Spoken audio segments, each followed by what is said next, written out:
What's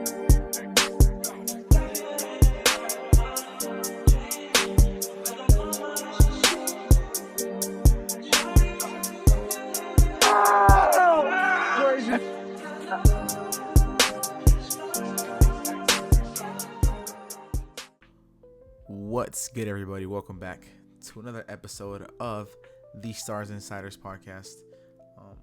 Thank you guys for tuning in on today's video. On today's episode, I will be previewing the Cowboys versus the Green Bay Packers Sunday Night Football primetime game matchup. It's going to be an interesting one, so let's get straight into it. Alrighty, so I have a couple of things I piled up and I kind of wrote down here on my notes that I want to talk about on today's episode.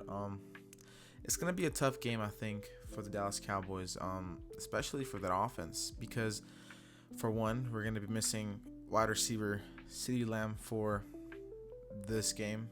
It's now been pretty much 2 full games now that the Cowboys offense will not include CeeDee Lamb. But not only that, the Dallas Cowboys will also be without rookie right guard Tyler Booker for the matchup against the Packers, and probably for a couple more weeks than CeeDee Lamb. I think Tyler Booker might be an IR candidate for the Dallas Cowboys. I think they're going to reevaluate. I think they said this upcoming week to see if they do put him on IR or if they just wait it out. But I think CeeDee Lamb should be back within the next week or two.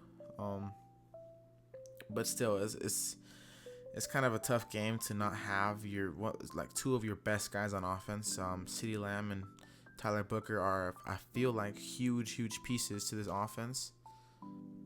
It's going to be tough to replace the production of both of the guys. I really don't think TJ Bass is going to perform to the level that Tyler Booker has performed through these first 3 games of the season.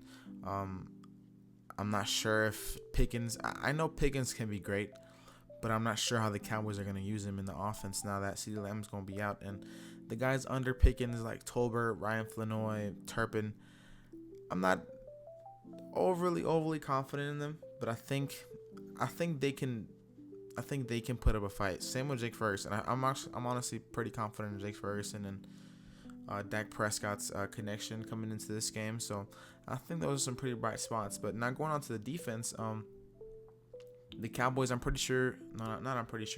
Cowboys were without Trayvon Diggs for, I think, the first practice of the week. I think that was on Tuesday, where Trayvon Diggs was limited on practice. But I think all signs are pointing towards Trayvon Diggs being active and playing against the Green Bay Packers, and really good news for the Dallas Cowboys defense. And I think this is a huge boost to the defense. Is DaRon Bland will not officially, but pretty much officially will be back on the field for the Dallas Cowboys against the Green Bay Packers. I'm not sure. I think he was limited on Tuesday, and then he had 2 full practices, Wednesday, Thursday, and I think Friday as well. So that's a really good sign for the Cowboys defense, because we've really been needing that help at the cornerback position. So that's really it. All I have right now for what pretty much is news and notes for the Dallas Cowboys heading into week 4 against the Green Bay Packers. So with all that being said, let's get into the video for real. All right, so first off, I want to start off by talking about the Dallas Cowboys defense. I feel like the Dallas Cowboys defense has been a huge talking point throughout these first 3 weeks of the NFL season. I mean, at least these past 2 weeks, because these past 2 weeks, the defense has played terrible. And I think especially in the pass coverage, aspect of things, I think they've been really bad. But I think a huge part of why such big plays have been allowed and stuff is because the defensive line has not really played to a level where they can allow the defensive backs to play football. I mean, I honestly don't know how to really put it, but the defensive line has just not been really helping the cornerbacks a lot at all. There have been a couple pressures and stuff, but it's been really bad. And I really want to start off with this. The Green Bay Packers will be without their right tackle. I think his name is Zach Tom, and their right guard. I'm not sure what his name is, but I'm pretty sure they'll be without the two starting linemen, same as the Dallas Cowboys, without BB and without Booker. But they will be without a pretty decent offensive tackle and a pretty okay offensive guard. And I think this can be huge for the Dallas Cowboys defense. And I really hope that the Cowboys take advantage of how bad the Green Bay Packers offensive line really is. One thing I really want to see from the Cowboys defense is just being able to put pressure on Jordan Love. I think that's going to be a huge part of the outcome of this game and the outcome of how the defense plays. I feel like if the Dallas Cowboys defensive line puts a good amount of pressure on Jordan Love, of course we're not going to win a whole bunch. Not a whole bunch, but not every single play. But if he can get a couple more pressures, and maybe get a sack or two in there, I think there's a chance that this defense can compete in this football game. One thing I really want the Cowboys to do is just to not the Cowboys, but Eberflus, is to move our guys around, move guys like Dante Fowler, Ezaraku, who I think I don't know why, but I feel like Ezaraku is due to have a big game, and I have a feeling it could happen this week. I want the Cowboys to move Ezaraku like how they moved Micah Parsons a whole bunch, where they played him left side, they played him right side as a defensive end, and then they line him up in the middle as well against some guards, against the center. I think Ezaraku can really shine when you're moving him around. I think we saw really good things of Ezaraku this past week, and that's the guy I really want to emphasize really the most on the defensive line, because I feel like I really feel like Ezaraku is due for a big game, and I don't know why again, but I feel like it's gonna happen this week. So I piled up a couple of plays here from Ezaraku that I kind of want to go over here and just show y'all how he has improved throughout these first 3 weeks, and how he's shown flashes of being honestly a very solid defensive end for the Dallas Cowboys. I know there was some stat that said Ezaraku had like a 0% pass rush win rate, which I think is just complete bullcrap, because I've watched all the film of Ezaraku, and I feel like he played honestly a pretty decent game. And I want to go over these 3 plays here from Ezaraku, and I want to talk about how I feel like he can impact the game a whole bunch against the Green Bay Packers. Here on this play, this isn't a huge play, but I feel like it's something that we haven't seen a whole bunch from Ezaraku, is just being powerful, putting his hands on a dude, putting his helmet in the dude's chest, and kind of pushing him towards the quarterback. I think this is a really good example of Ezaraku being a powerful player, being a athletic player here. Watch Ezaraku, number 41 right here. He's off the line pretty quick. He puts his hands on Darnell Wright, and he forces that ball to be thrown out pretty quickly there from Caleb Williams. That's just one of the examples I want to go over. Have this other play here I want to go over. It's happened in quarter 2, minute 7. All right, here we go. So this is one of the plays where I feel like, not just this play, but I feel like Ezaraku was playing with more of a willing to go and get the quarterback, more of a willing to just I felt like he was just at pretty much full speed during a whole bunch of these reps he had. But this is one of the reps where I feel like he honestly did a good job here. Here he gets chipped by the tight end, and then I'm pretty sure there's some sort of play action pass here. As Ezaraku gets off the tight end, he puts pressure. He shows his speed there, getting Caleb Williams, putting pressure on Caleb Williams, and making him just throw the ball away. I think here's a show of his speed. Here's a show of his intelligence here as a defensive end, just not getting too aggressive or making a bad play here. And honestly, I think this is one of the better reps, I think, from Ezaraku, where he just reads the play action, doesn't really bite too much on the run to DeAndre Swift. He follows Caleb Williams here. He follows him, takes him pretty much outside the play, and he doesn't allow for anything to happen here on this play. All right, here's another play that I kind of. This is one of the. This is probably his best play of the game. Putting pressure on Caleb Williams.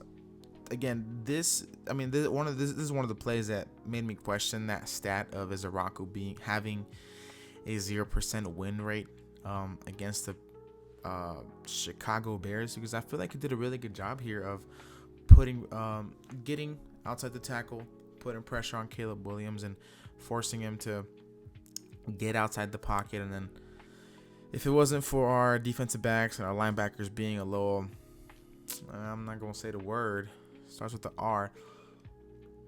If it wasn't for them being that, this would have been a huge play here for Izaraku. But watching him here against Darnell Wright, he just kind of gets around them, makes Caleb Williams get outside the pocket, and then just Willie Cooker is just sitting there with his. But I really just want to focus on Izaraku on this play, because I really do feel like he did a really, really good job. And I feel like if we see more of this from Izaraku, we're not chilling, but I'm feeling a whole lot better about this defensive line. Going up against the Green Bay Packers, I really want to see more of Izaraku here, showing that bend, showing that speed, getting around Darnell Wright, forcing Caleb Williams outside the pocket. And again, if it wasn't for our, I'm saying, it would have been a really, really, really nice play here from Izaraku. Honestly, I still think it was, even with it being a pretty much blown coverage and a touchdown. Really good stuff from Izaraku. I feel like I saw pretty decent stuff from Izaraku this entire game. I just want to see him take that extra step. If he takes that even just that one extra step of being a bit more consistent, I'm really feeling good about Izaraku moving forward. And another guy I want to talk about is Clowney. Clowney is a guy that I don't really have expectations for. I'm not sure what to expect. He hasn't played football in a little while now, and he's also pretty decently old. Honestly, really hope he brings something good to the team as a pass rusher. But hopefully, him being on the field helps the rest of the guys kind of put pressure on the quarterback, kind of like Micah Parsons elevated the rest of the guys around him. I'm not saying Jadeveon Clowney is anywhere close at all to what Micah Parsons is, but if we can just get just a tiny bit of that old Jadeveon Clowney, I feel like he'll elevate the play of these other edge rushers, and even of their interior guys, just putting pressure on Jordan Love, which I think is going to be something huge and a crucial part of this game. Is just putting pressure on Jordan Love. And if you're not able to do it, and if you're just giving Jordan Love a whole bunch of time in the pocket, the game is pretty much over. And I'll go over a bit of that in this next little segment I want to go over. So let's get to that. All right, so here I wrote down on my notes is what I feel like something that has to be done in this game is just limiting the ability of the Green Bay Packers converting and making huge plays. Again, I think with Deron Bland being back on the field, being back with the Cowboys, just being back, I really, really do feel like it's going to boost pretty much everyone. Because we saw Deron Bland play really well in week 1 against the Eagles. He played a really good game against Devonta Smith when he was lined up elsewhere against other guys. I feel like he played very, very, very well. I feel like if this defense can make just like 1, 2, maybe 3 stops in this game, we'll have a chance. We'll have a decent chance, because I'm not super worried about the Packers offense, especially because they haven't been really as efficient running the football, and we have been really good at stopping the run. And it's really just going to be a battle of the Dallas Cowboys secondary and pass rush against Jordan Love and the receivers. I don't think it's going to be a whole bunch about the running backs and stuff. honestly think we'll do a really good job against the Green Bay Packers on the run. It's just gonna be about limiting these big plays, and I want to go over this big play here from Jordan Love to Jaden Reed. Jaden Reed's not gonna play this week, but this is just an example of really not putting pressure on Jordan Love and letting him just let it loose. So here's a really good play here from Jordan Love. He's just not really chilling, but he has enough time in the pocket just to lay that thing out there and score a touchdown on this play, pretty much. Touchdown that was called back, but a very, very good play here from Jordan Love. Again, if the Cowboys are doing this type of stuff where they're not really putting pressure on Jordan Love, it's going to be a long day for the Dallas Cowboys, because I do think they have pretty dynamic players at the wide receiver position. And the guy that I feel like can destroy us in the air, or two of the guys that I feel like can make huge impacts in this game, I think will be rookie wide receiver Matthew Golden and tight end Tucker Kraft. Those are two of the guys that I'm personally watching, because I feel like those are the guys that will probably making the most plays. Hopefully not making the most plays. Hopefully they're not making no plays, but those are two of the guys that I feel like are the biggest playmakers on this Green Bay Packers offense. Moving on to the next one. I was just talking about Tucker Kraft, and here's a huge play from Jordan Love to Tucker Kraft. This is just really bad coverage from the guys here.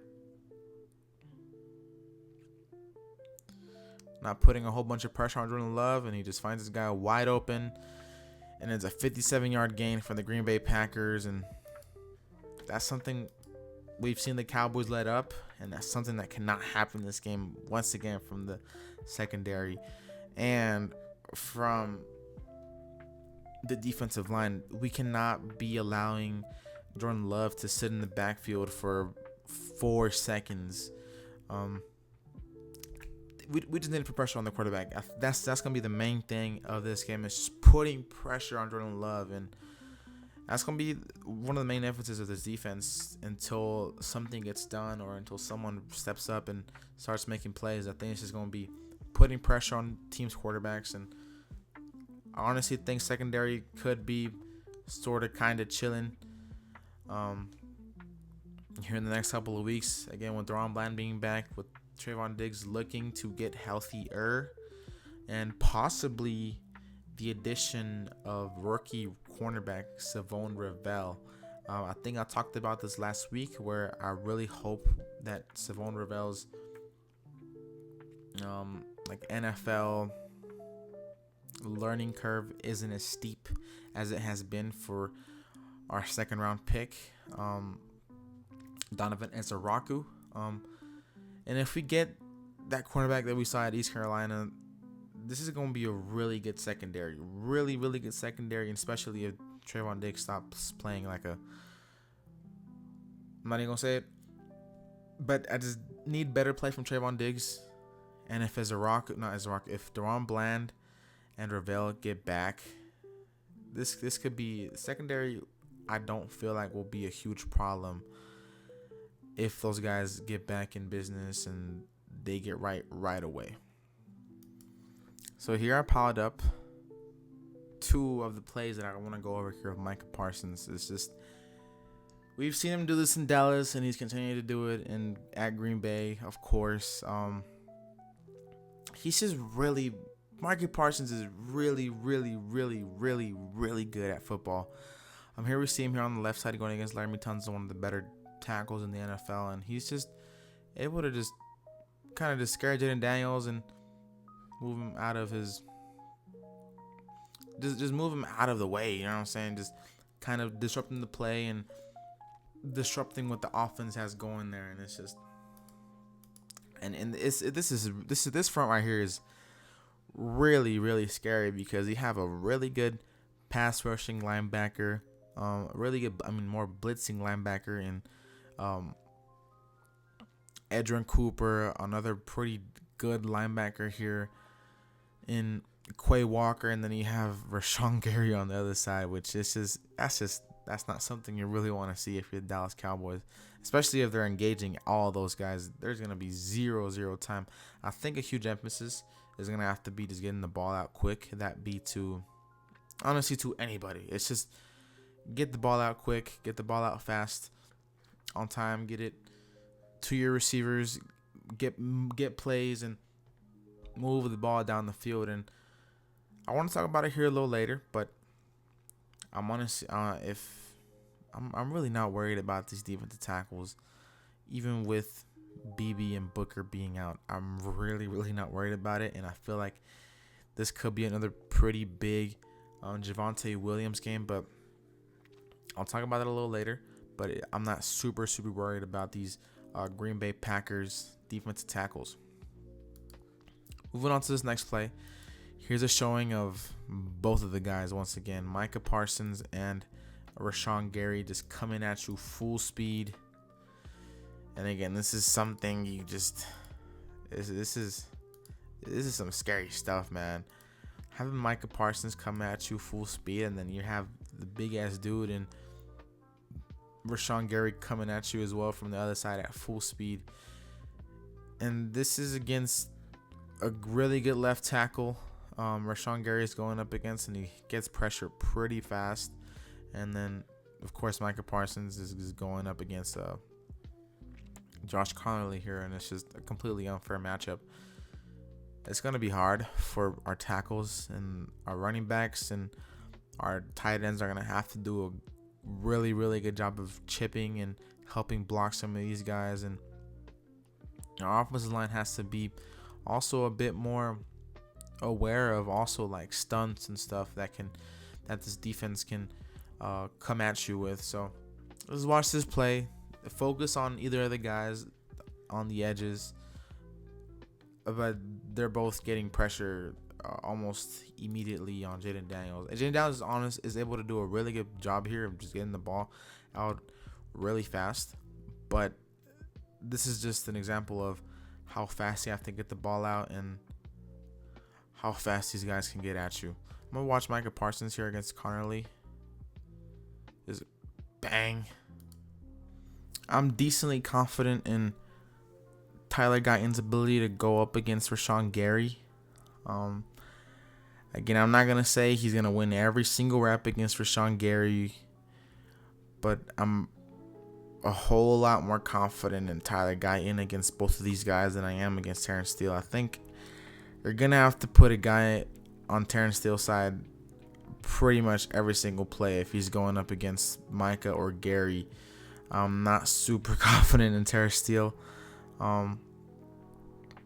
It's going to be really hard for Terrence Steele and for Guyton, but I'm more and more confident in Guyton to be able to make these plays, and not make these plays, but just kind of hold these guys for a couple of more seconds than what Terrence Steele is probably going to do.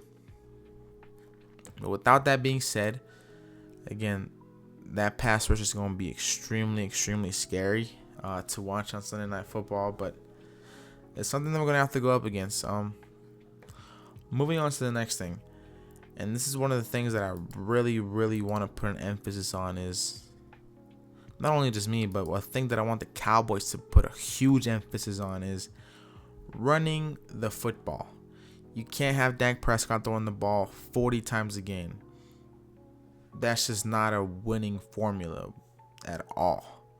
You got to run the football. You got to give Javonte Williams more touches. Javonte Williams is averaging like 10 touches a game, which that's not good at all for Dak Prescott in his offense.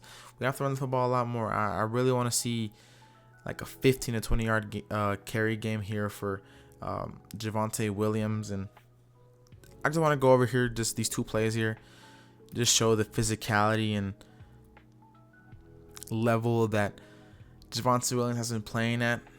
Again, we're going to be without Tyler Booker, but I'm still pretty confident in these guys to be able to move their guys. What's their name?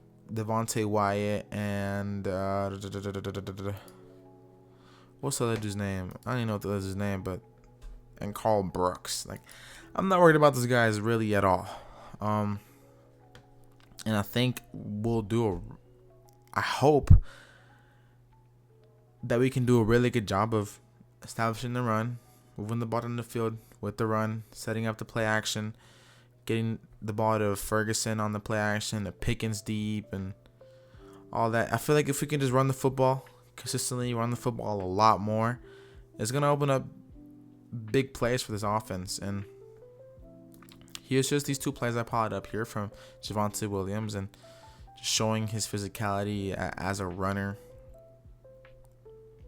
His offense does a really good job of blocking, and he does if we can just do that for a couple of plays in the drive, it's just get him the ball, get him 4 to 5 yards of carry, and that's what he's been getting consistently. Just give Javonte Williams the ball, please. That's really all I'm asking for. It's just give the ball more to Javonte Williams. Let's go on to this next one.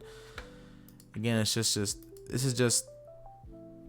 not even anything fancy here. It's just Javonte Williams being good enough and being pretty solid. Not good enough. That's kind of disrespectful. But being really good here and just getting a whole bunch of yardage in our offensive line, being good at run blocking, and Javonte Williams finds holes, hits the holes.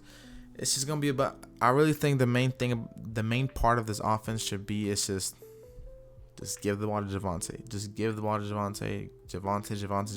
And another thing I really want to talk about here is Jadon Blue.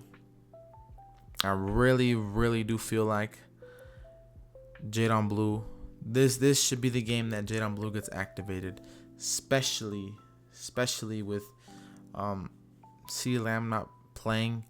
We need more playmakers.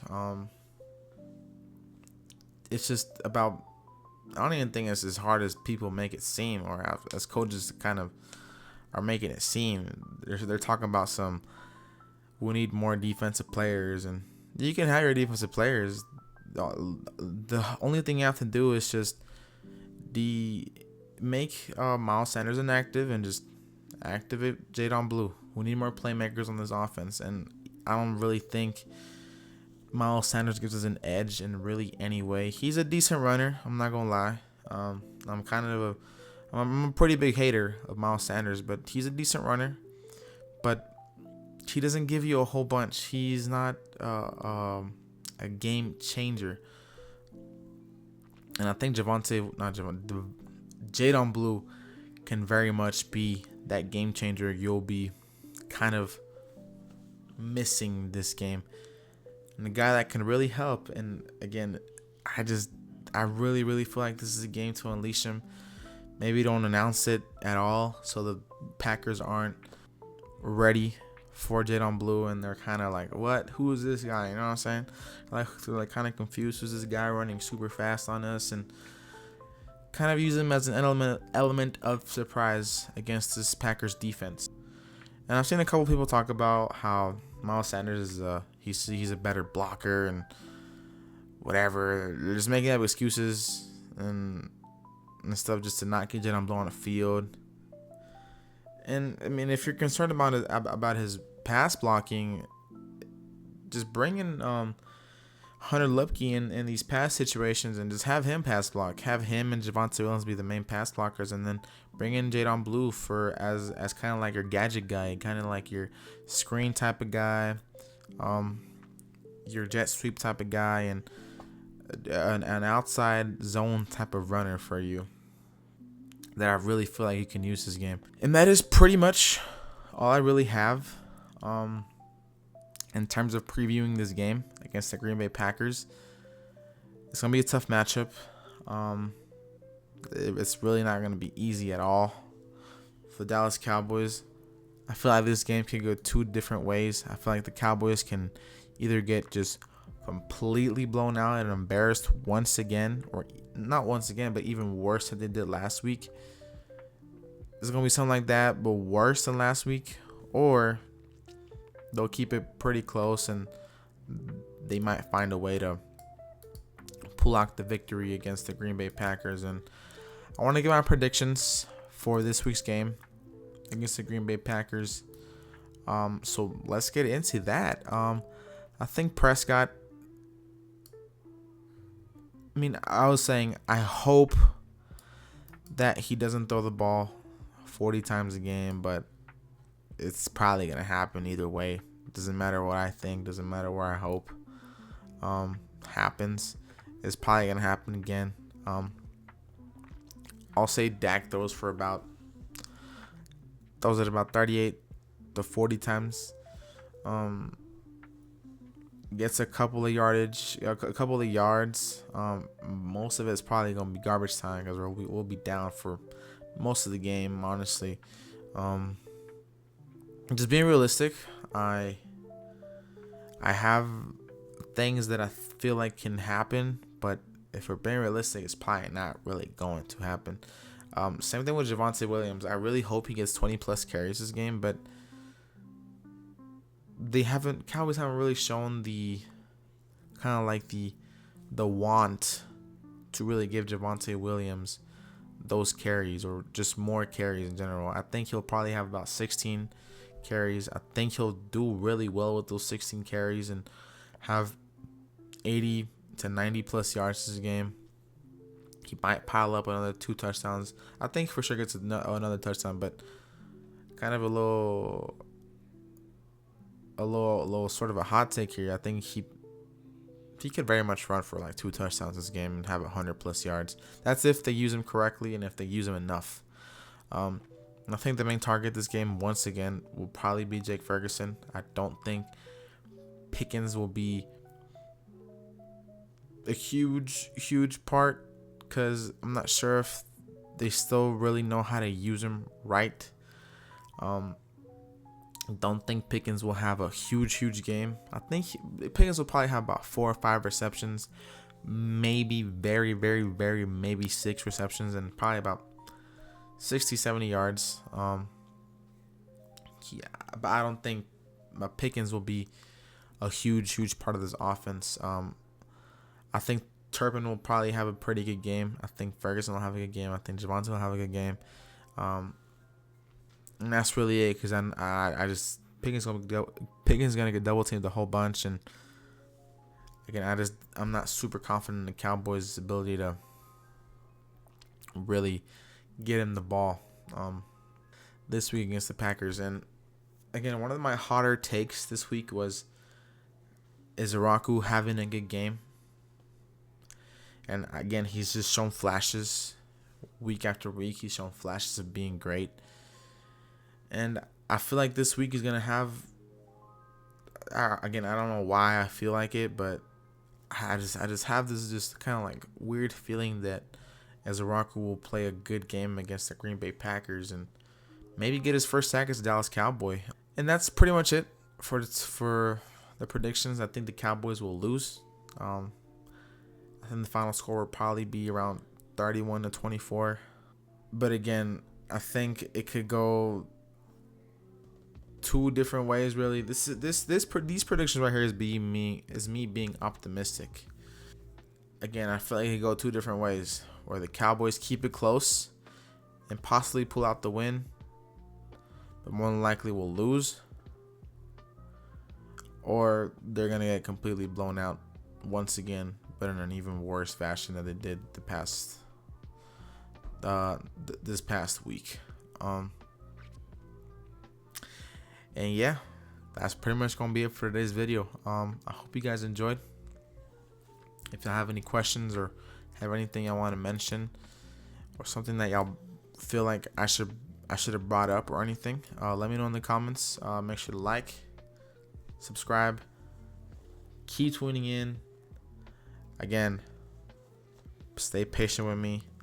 I know sometimes it might feel like, it might look like I'm just yapping, because I am, and I don't really know ball as much. And again, like I've said previously, I'm still trying to learn, and I will hopefully continue to learn more and more as the weeks go by. And yeah, hope you guys enjoyed. God bless each and every single one of you. And yeah, thank you guys for watching. Peace.